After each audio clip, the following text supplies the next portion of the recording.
So today we're working on a 98 Honda Accord 4-door. This is the EX edition. Doesn't really matter if you have electric door locks, which all of the 98 2002 Honda Accords do besides the DX. This is what they look like. This is the servo motor housing that activates the electric locks. We've got our L bracket right here, 3 little holes. Those are the 3 mounting screws. We've got 2 plugs that plug in to control it. And this is the actual actuator right here. That is what unlocks and locks the door. This is the old one, already out. I've already done the driver door, but this is going to be identical on the passenger front door that I'm doing right now. These tend to fail anywhere from 150 to 200,000 miles on these cars. It's a pretty normal failure piece. They get a lot of work time in and eventually they die. I consider 150 to 200,000 miles pretty good life for this little electric box. This replacements that I'm putting in were about $30 for the pair. Got them off eBay. I found that the replacements on all the cars I've done last longer than the cars themselves. So obviously we're going to need to go into the door panel. My door panel's already off.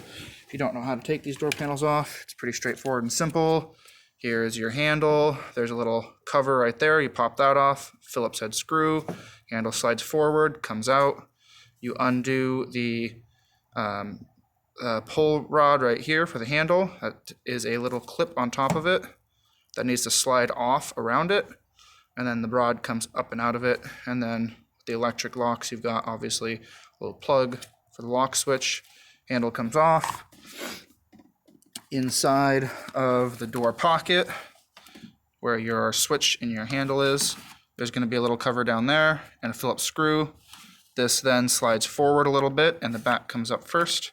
Then you take it out, flip it over, and you unplug the window control. On the driver, there's going to be window control, window locks, and the mirror control that need to be unplugged. And then you set this aside. And then in the upper right-hand corner up here, you're going to see a little plastic rivet pin that looks like, I've got it here somewhere.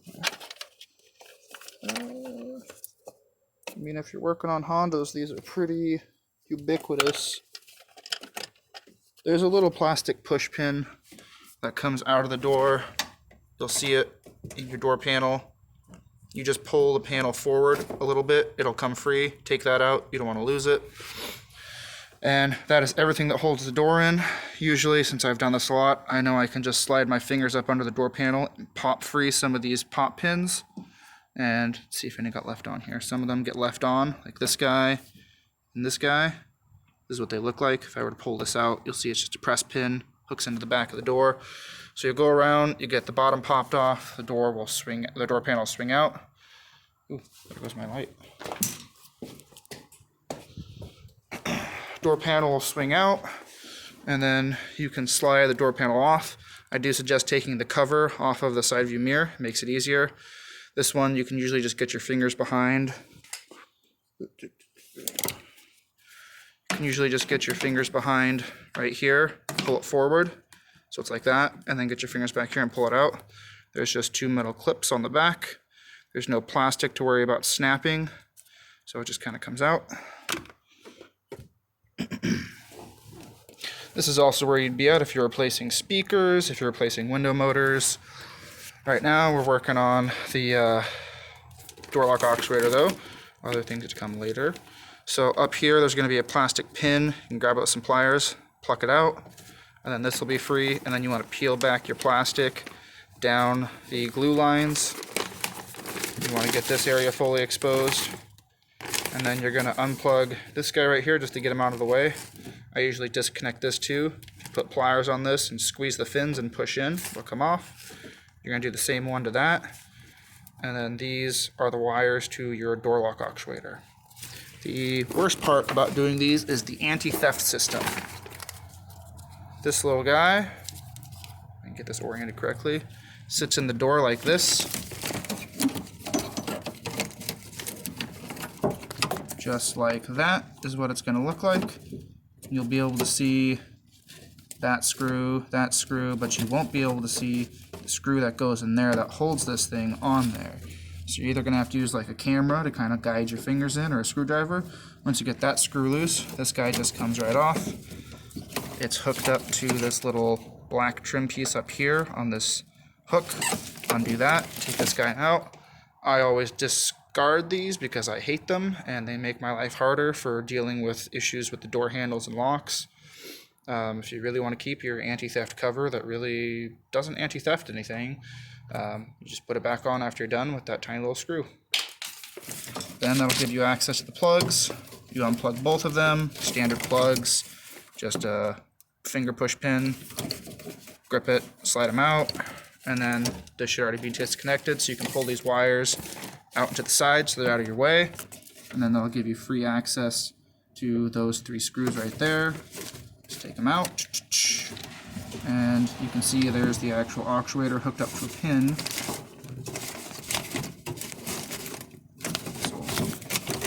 So slide.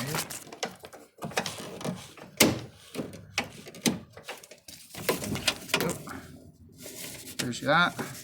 It'll probably be easier with this in the up position. Once you get these 3 screws out, this will just rotate and come right out. And you'll see there's this metal cover on the back.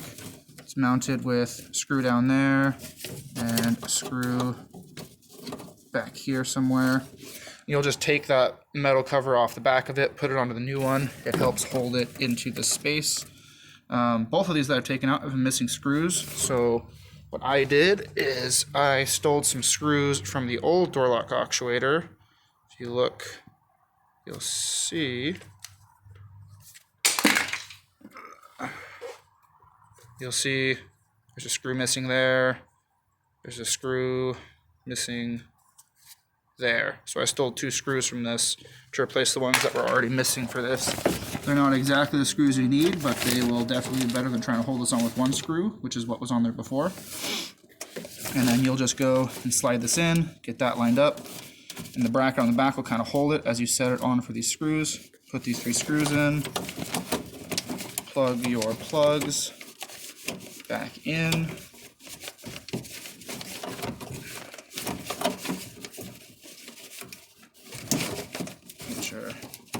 Definitely should have cleaned with some electrical cleaner. I don't have one right now. Get your little pins back in, hook this wire back up.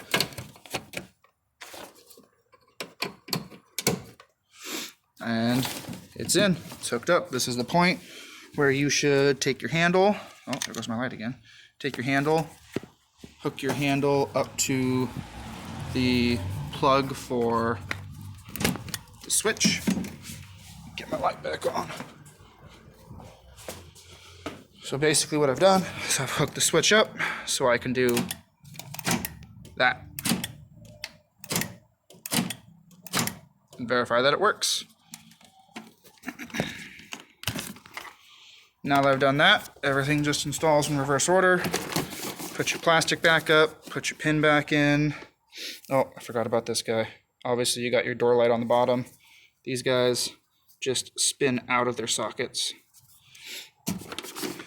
So put your plastic back up, put your door panel back on, always making sure to align this into the hole. They've got some play, so they're kind of annoying to align.